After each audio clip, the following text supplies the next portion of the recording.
Hello all, आयुर Maugham चॅनलमध्ये आपलं स्वागत आहे. आज आपण फर्स्ट इयरच्या संस्कृत सिलेबस मधल्या एका IMP चॅप्टरवरती काम करणार आहोत. तो चॅप्टर आहे तो संधी प्रकरण. हा मुख्यतः हे चॅप्टर आहे ते 15 मार्काला आहे आणि यावरती फिक्स क्वेश्चन येतो तो 5 मार्काला असतो. संधी करा किंवा संधी सोडवा. तर संधी खूप मोठा चॅप्टर आहे. जरा प्रॉपरली स्टडी करायला गेलं तर भरपूर प्रकारचे सूत्र येतात, खूप डीप मध्ये करायला लागतं. पण सिलेबस पॉइंट ऑफ व्ह्यू तुम्हाला काहीच संधी अभ्यासाला आहेत आणि त्यापैकी पहिली आणि प्रमुख एक संधी आहे ती म्हणजे आहे ती दीर्घ संधी. तर दीर्घ संधी जी आहे तिला सवर्ण संधी म्हणतात आणि तिचं मुख्य सूत्र जे आहे ते आहे अख सवर्णे दीर्घ. तर अख सवर्णे दीर्घ म्हणजे काय, तर अक प्रत्ययापुढे जर अच प्रत्यय आला तर अक प्रत्ययातील अ इ उ रू आणि लृ ह्या पुढे जर अच प्रत्ययातील अ इ उ असे शब्द जर आले तर बघा इथे रस्व किंवा दीर्घ अ इ उ रू पुढे जर रस्व किंवा दीर्घ अ इ उ रू हे आले तर त्यांचा दीर्घ होतो. हा प्रमुख नियम आहे.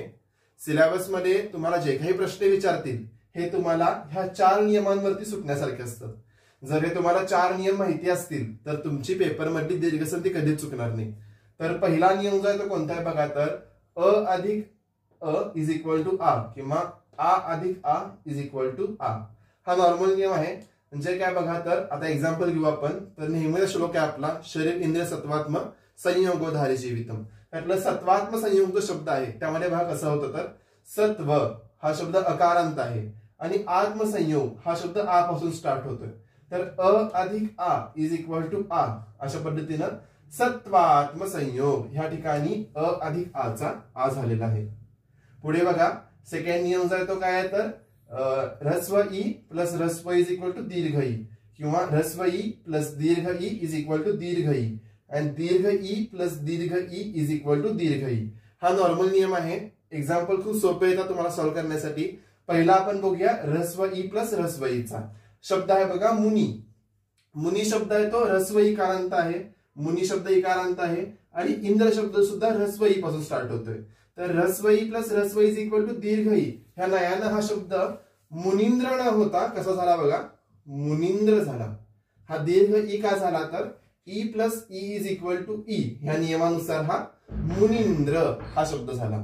पुढे बघा ई प्लस दीर्घ ई इज इक्वल टू ई.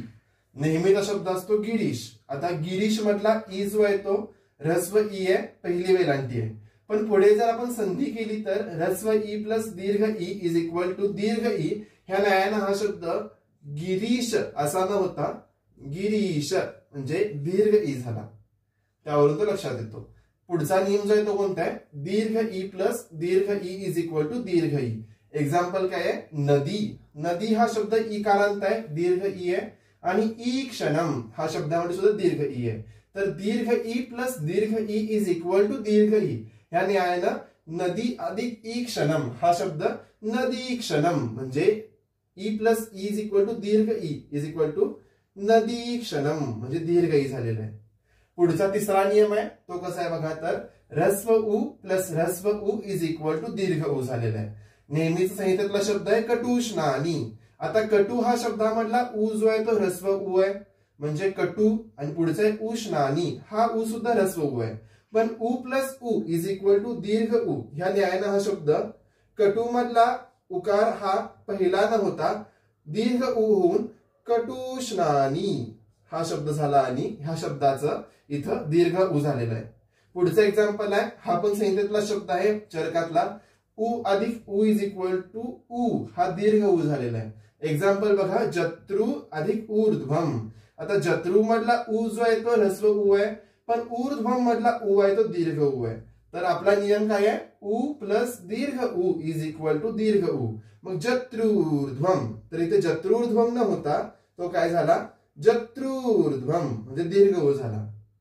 हा नियम सिंपल आहे.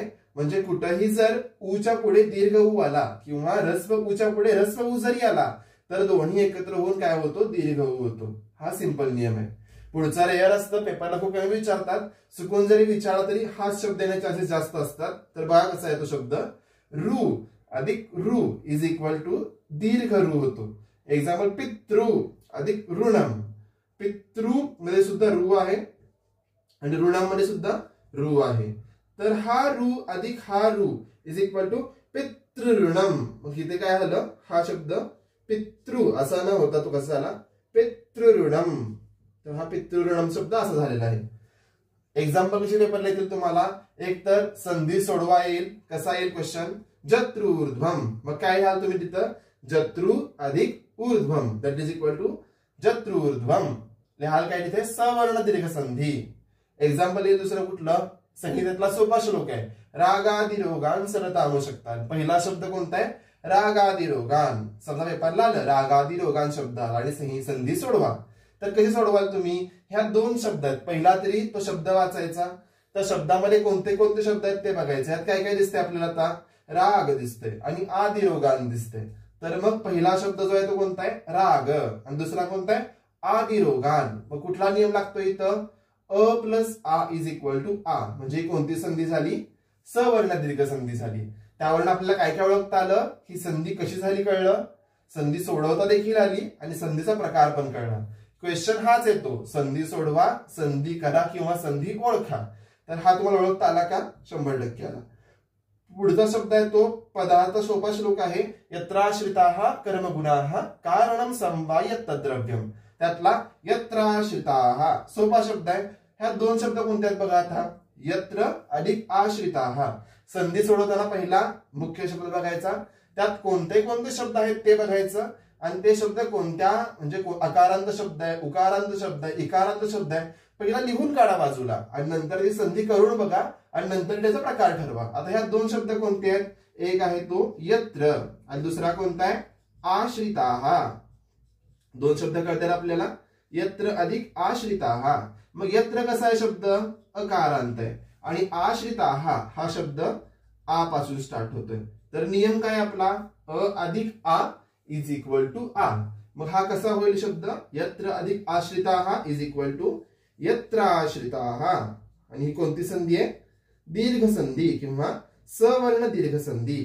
तर तुम्हाला पेपरला विचारताना ते असंच विचारतील, यत्राश्रिताः शब्द देतील, संधी सोडवा म्हणतील, किंवा यत्र अधिक आश्रिताः हा शब्द देतील आणि यत्र आश्रिताः म्हणजे संधी करा हा शब्द देतील, किंवा ह्या शब्दाला अंडरलाईन करतील आणि काय म्हणतील, संधी ओळखा. तर तुम्हाला असा कोणताही फिरून प्रश्न आला तर तुम्हाला जर हे 4 नियम माहिती असतील, हे सूत्र माहित असेल आणि अकप्रत्याहार्थ शब्द अचप्रत्याहार्थ शब्द माहित असतील, तर तुमचा हा प्रश्न कधीच चुकणार नाही. अशा पद्धतीने ही दीर्घ संधी झालेली आहे. जर तुम्हाला बाकीच्या संधीचे व्हिडिओ पाहिजे असतील तर तुम्ही नक्की कमेंटमध्ये सांगा, आणि तुम्हाला हा व्हिडिओ कसा वाटला तेही सांगा.